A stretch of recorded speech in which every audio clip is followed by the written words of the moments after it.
λέξη μετανάστης και πηγαίνει από τη μια χώρα στην άλλη. Αυτός είναι ο μετανάστης. Επιμένω ότι το νέο σημαίνει κατοικό, σημαίνει διαμένο και το μετανέο, το ρήμα, και από το μετανέο η λέξη μετανάστης.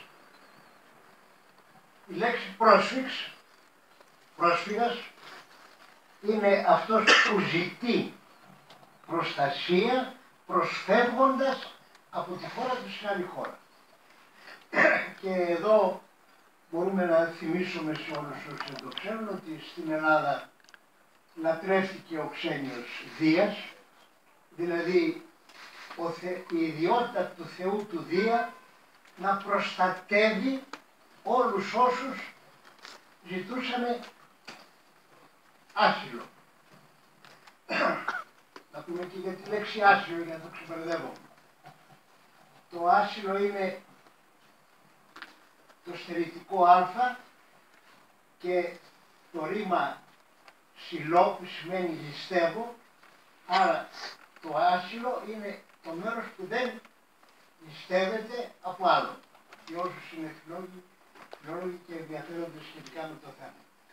Λοιπόν, εμείς θεωρούμε ότι είναι άλλο βέβαια η οικονομική μετανάστευση που δημιουργήθηκαν, σας είπα πώς δημιουργήθηκαν προηγούμενα, και άλλο είναι οι πρόσφυγες οι οποίοι για λόγους πολεμικών συγκρούσεων στον τόπο τους, για λόγους αυταρχικών καθεστώτων, δικτατορίες και άλλα, και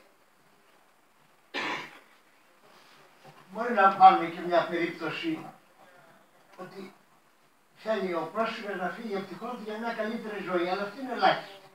Στη συγκεκριμένη περίπτωση οι πρόσφυγες, οι Σύριοι πρόσφυγες, έχουν έρθει εδώ ειδικά γιατί θέλουν να προσφύγουν, να ζητήσουν άσυλο στη χώρα μας λόγω των πολεμικών συγκρούσεων στον τόπο τους.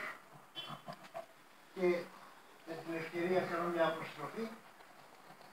Διατείνονται κάτι από το εξωτερικό ότι αφού σταμάτησε ο πόλεμος στη Συρία, άρα δεν υπάρχει πολεμική σύγκρουση, άρα να επιστρέψουμε πίσω. Είναι και αυτές οι γελιότητες τις οποίες συνεπώς κάνουμε τη διάκριση. Άλλο πρόσφυγας, άλλο μετανάστης.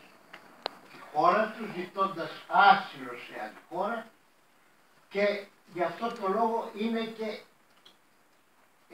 ιερός ο άνθρωπος που ζητάει άσυλο.